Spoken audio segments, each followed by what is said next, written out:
Now we take a look at the Juniper Ridge text for this week. We're looking at the precious golden garland of meditation instructions. And so Padmasambhava, again returning to the format of the questions from Yeshe Tsogyal, and then Padmasambhava giving his response to each of those questions. And so first one she asks is, Great Master, what is a prelude to meditation practice for a devoted person who desires to meditate? And he replies, gather accumulations, receive the oral instructions, cut the ties to attachment, and collect necessities. So this is very basic, somebody who's just starting out to begin doing these things. A lot of this is done through the basic Nundro practices as a part of this. And then he says to train in meditation while letting the three doors be in their natural state. So body, speech, and mind. And then she asks, how should one keep the mind during meditation? And he replied, relax. I've heard that a lot. Just let go of mental activity. And then he goes in this section through several different series of potential flaws. Excitement, drowsiness, and deep-rooted beliefs are the three categories that he addresses. And he basically says to just relax as a part of that. So he talks about thoughts that come up and what we can do about those, and then drowsiness and being careful with those, and then finally dullness, and then deep-rooted beliefs. So you can read through those and his instructions on each of those individual things. If you're having issues, this is a good set of instructions to help you with that. And then she asks, what types of experiences of realization arise from meditation training? And he replied, the samsara has no concrete substance. We tend to label things, appearances that happen, but these are all just momentary. They're very temporary. They don't have a real existence. And so training by just looking at this, everything as being emptiness, and that mere meditation mood, and you will not gain certainty in that. So if you just think meditation is a mood or an attitude, then that's not going to help. You have to go beyond that and understand the empty nature of all of these things. So no impression of its nature can be experienced. Its nature is such and such doesn't even occur. If you begin thinking of it in specific concrete ways, then those labels themselves become problematic in doing your practice. So he said, this is the time when you lose track of yourself, feeling as if you are the sky itself. So you just relax and let be in that process. And then he goes on and talks about some other things, but says, simply let the state remain aware of itself. When you try to emerge from this state, it doesn't feel as if you have. You just gently return. So in that way we began to be able to sustain that and carry it on into our daily lives. And as I often say, this is not about being a great meditator. This is about using meditation as a practice to help us learn in ways that then we can get better in our daily lives. He mentions that every thought is lucidly present as dharmata. Every motion arises as dharmata. Every pain causes no harm. Every pleasure brings no benefit. So we're looking for this realization of dharmakaya and retaining stability in this way of being. And so the stability is known as the natural experience of thought-free wakefulness. So then Yeshe Tsogyal again asks, which signs indicate correct training in meditation? And he replied with two sets of responses to this. First, the inner signs, and then several outer signs. So the inner signs are not noticing the inward and outer movement of breath while remaining composed. So we just don't pay attention to our breath as it goes in and out. Not feeling that there's a physical body. Not sensing heat or cold, even strong pain. feeling a sense of delight that is not directed at anything whatsoever. Sometimes we talk about the sense of bliss that we have, and so this is a sense of bliss. It just feels good, okay, as a part of that. Now that's an ordinary sense of bliss. Later on we get to a transcendent sense of bliss which goes beyond that. So at this point there's less clinging, there's less fixating on anything, and there's less timidity involved. Then in the outer signs, he talks about light shining in your body, lights, colors, and shapes in midair, seeing bodily forms of Buddhas and other noble beings, hearing their voices and seeing their gestures of showing you respect, or giving you teachings, predictions, and so forth. But clinging to these occurrences and believing in their lasting reality is a flaw. So we need to be careful about those. We can have lots of different experiences when we meditate, but it's best to just look at it much like a teaching that Pema Chodron gave at one point. When you go and you flush the toilet, just wonder, is it really going to flush this time? And so we do the same with our meditation. You just wonder, what's going to happen this time? Rather than expecting a specific kind of outcome or a specific kind of experience. Because that becomes a habit, that becomes a flaw and a barrier to our continued development. So we want to just be open and relaxed and accept whatever comes. Then Lady Tsogyal asked, what kind of daily activities should one undertake after rising from the state of composure? And he replied in two ways. First, the training that accords with insight is to trust that everything you experience is illusory. So we begin looking at everything is in our mind, and so it has an illusory nature. But also in terms of the definition of emptiness, everything is lacks inherent existence. And so we have this development of an understanding that then also becomes an actual experience. And so that is an important part of this understanding of it as being illusory. The second one then is training that accords with method, cultivating an illusory compassion for illusory sentient beings and then performing various actions to help them. So even though we view everything as being illusory, we still treat it in an everyday sense as if it is as it is perceived, and we do the kinds of things that we need to do to help all sentient beings. Several other things that he mentions in this section, in addition to developing confidence. He talks about respect the ethics, vows, and precepts in order to aid others in avoiding harmful actions and in adhering to virtue. In general, not judging as being either good or evil. And not letting emotional thought overtake us. So train in just being totally gentle.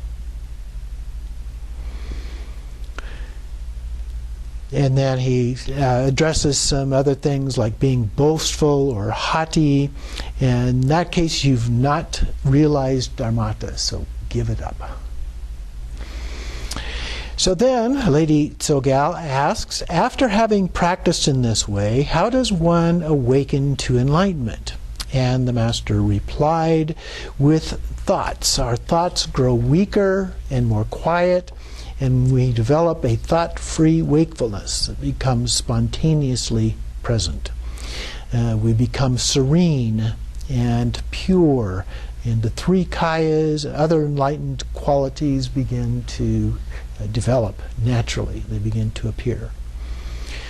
So your body may remain in the world of human beings, but your mind abides at the stage of a Buddha. So that's why we say we are a Buddha, even if on the surface we may not appear to be so. No doubt that you will then awaken to Buddhahood in the bardo. So Lady Togal asked, how should a person of average capacity train in meditation?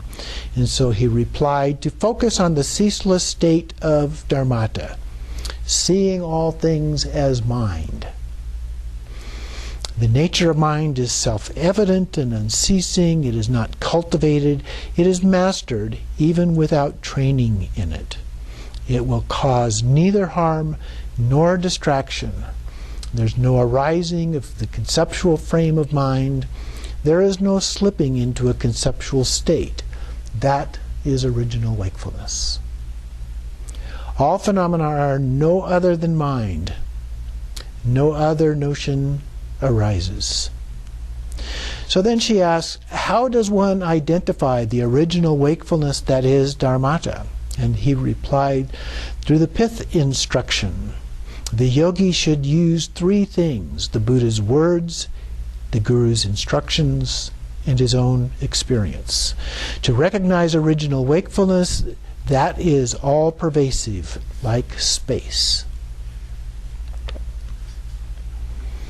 So the yogi's mind is unable to move once he or she has taken hold of it with the Guru's instruction. So all these pith instructions were the way to identify the original wakefulness that is dharmata. She then asked, what is the method of settling this self-existing wakefulness? And he replies that there are three methods. To settle like a Garuda soaring in the sky, soaring without effort. And the second, to settle like a swallow entering its nest without any further deliberation. They just fly in through the branches and leaves and so forth to the nest without thinking about it. The third one is to settle like a man who has given up all activities, not to adjust or modify the state of mind, no matter what it is. Okay? Just recognize it as whatever the state of mind happens to be at that particular time, but also the recognizing the true nature of that mind. Then she asked, how many ways are there, to safeguard awakened mind? And the master replied, there are three ways to safeguard it. The first one is as you would a wild horse. It should be tamed undistractedly and remain undistracted. The yogi should remain undistracted. To safeguard it as you would a treasure of precious gems. So the yogi remains invulnerable to dullness and agitation. The third is to safeguard it as a king would his queen. So the yogi should remain so that thoughts can cause no harm. Then she asked, how many ways are there to improve awakened mind? He replied, three ways. The first, like a thief in an empty house, there's nothing to steal. The yogi should just observe and remain. The second one is like a cloud in the sky. It just vanishes by itself. And the third one, like using a spell to counter poison. We experience everything as original wakefulness when we embrace it with the view. So once we understand the view, we're able to embrace all things within that view. Then she asked, what are the 3 degrees of progress in dharmata?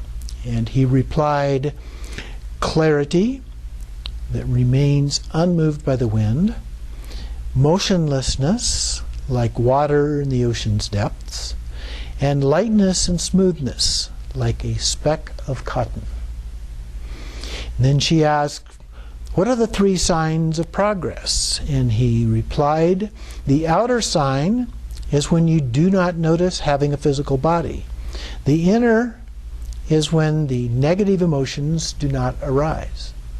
And the innermost is when you are not directed toward any object whatsoever. You've transcended the need for any object at all in your meditation or even in your day-to-day activities. Now that doesn't mean you can't do your day-to-day activities, but the nature of your mind, the rikpa, is where you rest that mind and do everything from that view. Then she asked, how is the fruition attained? And he replied, one attains it in the very moment he or she is free from the encasement of the body. So mentally we let go of having a body as a part of this. Then Lady Togal asked, how does the person of the foremost capacity resolve the view? And he replied, by means of these 9 analogies for non-dual mind. The first one is being unbiased like a wish-fulfilling jewel, and then unchanging like a vajra, beyond conceptual attributes like looking at dense darkness, like spacious vastness, immense like the sky, or spacious vastness like reflections in a large lake. Everything experienced is not different from the mind. Or again, spacious vastness like the king's own child that no one needs to doubt. Or spacious vastness like a gemstone that can be perceived in manifold ways. Or like spacious vastness like pure gold with no transforming of the mind's nature. And everything is contained within mind. Now that was the emphasis particularly in the mind series that we looked at in the Trekcho class. But it continues on. It's just as we get to this level we begin to not have to think about it like that anymore. And then she asked, what determines the yogi's conduct? And he replied, enjoying reflections on the surface of a placid lake, enjoying stars in a clear sky, enjoying all that appears and exists. There is no harm in enjoying the 5 sense pleasures when they are embraced with the view. When they are embraced with the view. That's the key to that. If we just enjoy sense pleasures, that's when we get attached, we get caught up in that, and that becomes a barrier. But if we can embrace them from the view, then all of that is okay. Next, she asked the master, how does the yogi settle into the state of composure? And he replied, these 3 unimpeded states of endless vastness, vastness of the senses, vastness of dharmata, and endless vastness never moving away from self-knowing wakefulness. And then she asked, how should the yogi gain confidence in fruition? And he replied, by means of analogies, like reflections, like the stars. Similarly, it is the nature of your self-knowing mind experienced as the fruition. It is experienced as being your own display. And so when you see things, I think vision is the best example here, but as we see things, they appear out there, but you understand them as being something that are in your own mind as if they are being projected out there onto a screen. And so in that way, it is experienced as your own display of things. Then she asked, what cuts the roots of thought? And he replied, thoughts can naturally dissolve by 3 ways. First, the senses clearly sense objects. Dharmata never arises. Dharmata is just always there. Thoughts are original wakefulness. Why? Because everything is original wakefulness, since there is nothing other than mind. Then she asks, which key point explains how objects are experienced do not need to be rejected? And he replied, nothing needs to be rejected, since it is clearly seen. The objects are seen to be dharmata. Thoughts are seen to be original wakefulness.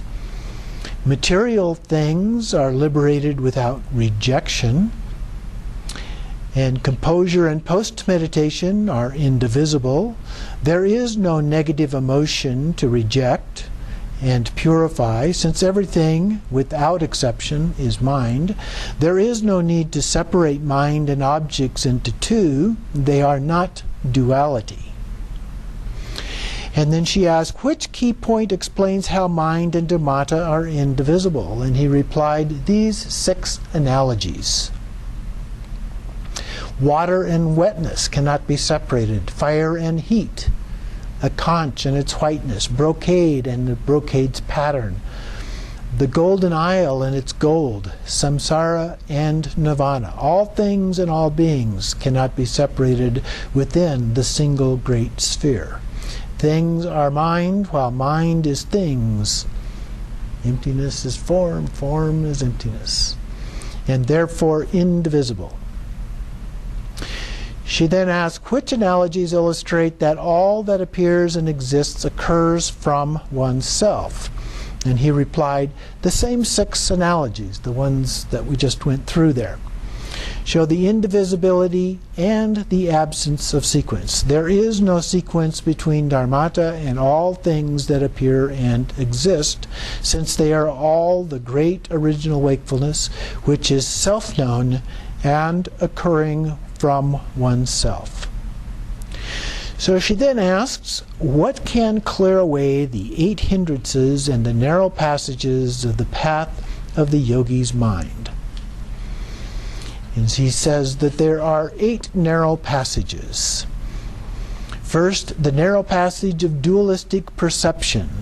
Abide in the view beyond duality. And then the narrow passage of thoughts. We abide in non-thought.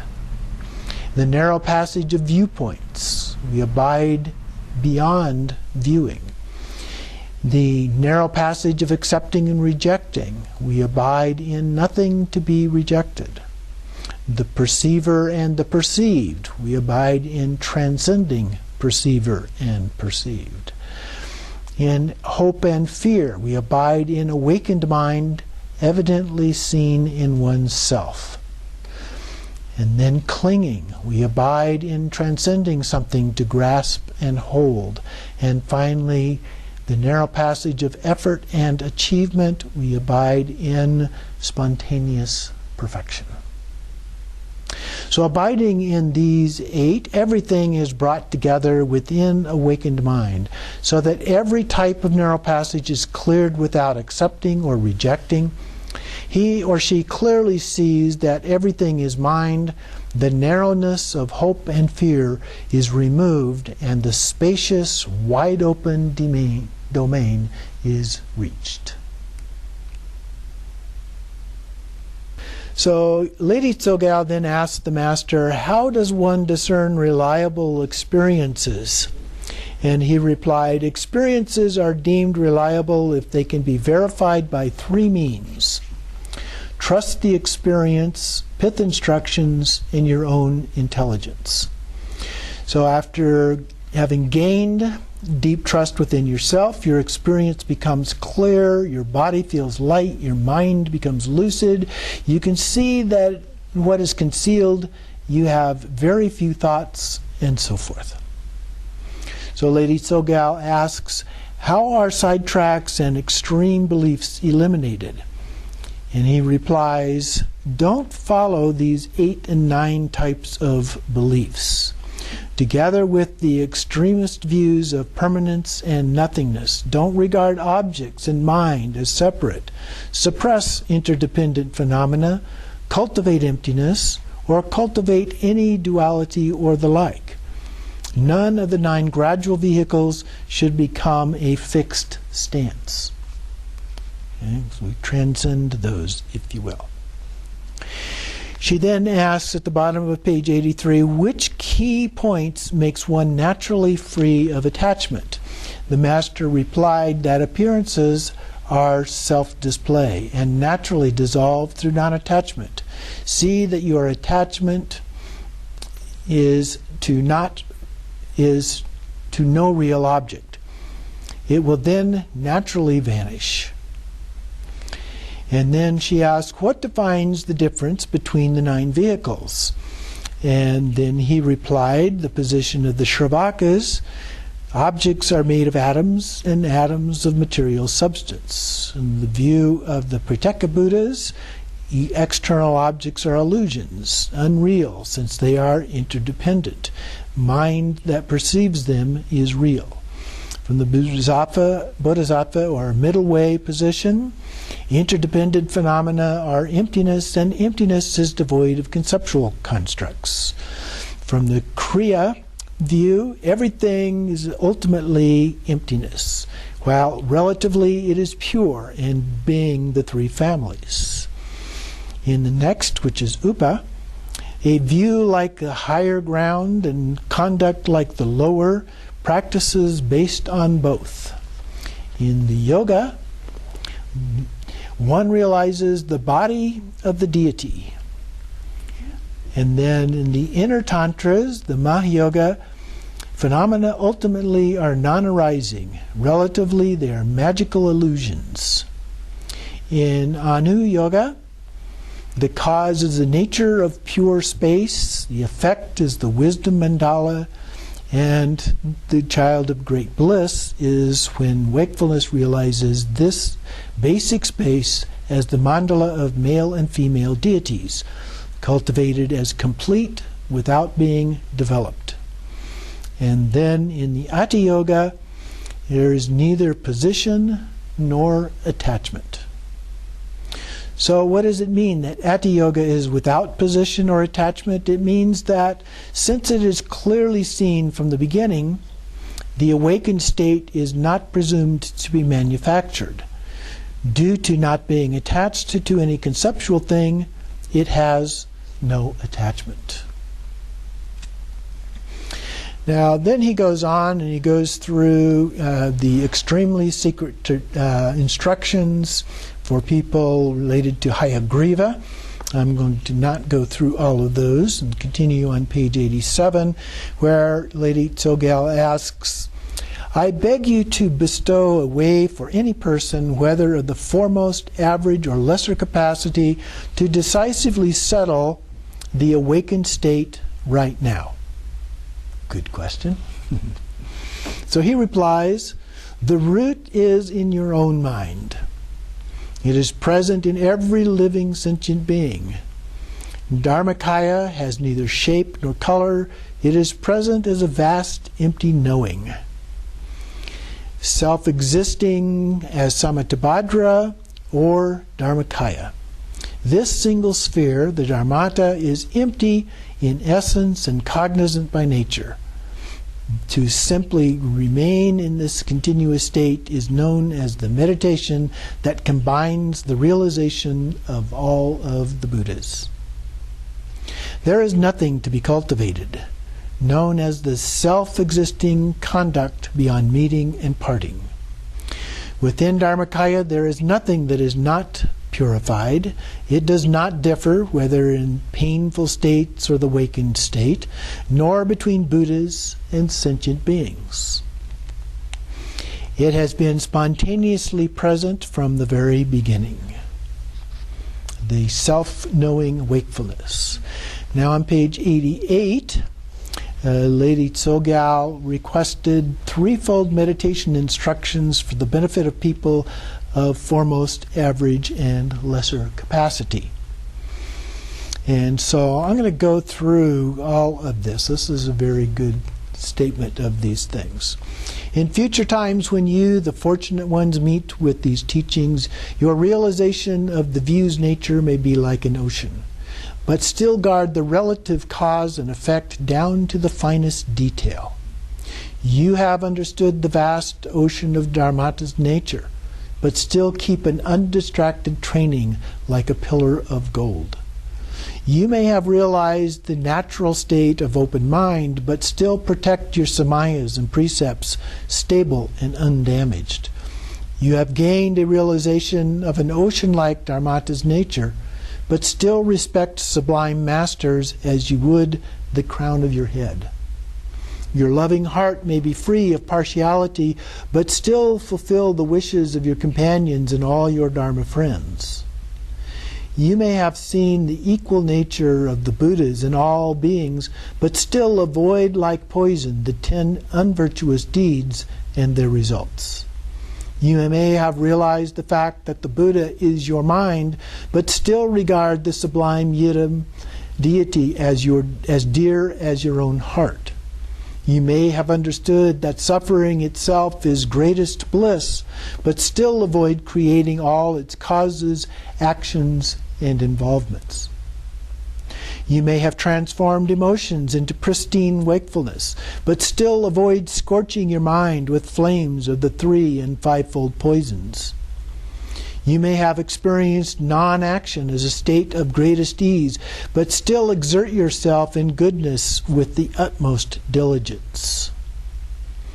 You of future generations who claim to be meditators, if you keep a lofty view while your conduct is still crude, you risk remaining bound in the view of the hedonists. If you profess emptiness while believing in nothingness, you risk straying into the nihilistic extreme. If you train by imprisoning your mind in thoughtless dullness, you risk straying into the Shravaka cessation. If you claim that all is mind while acting frivolously, you risk straying into the triple lower realms. If you cling to the highest view while deriding other Dharma practices, you risk straying into hellish states of endless pain. If you fail to seize the stronghold of unfabricated knowing, you risk straying into the 6 samsaric realms. If you meditate while believing that the mind is permanent, you risk straying into the extreme of the externalists. If you act as if you meditate while you haven't understood the mind, you risk straying into the false path when you die. If after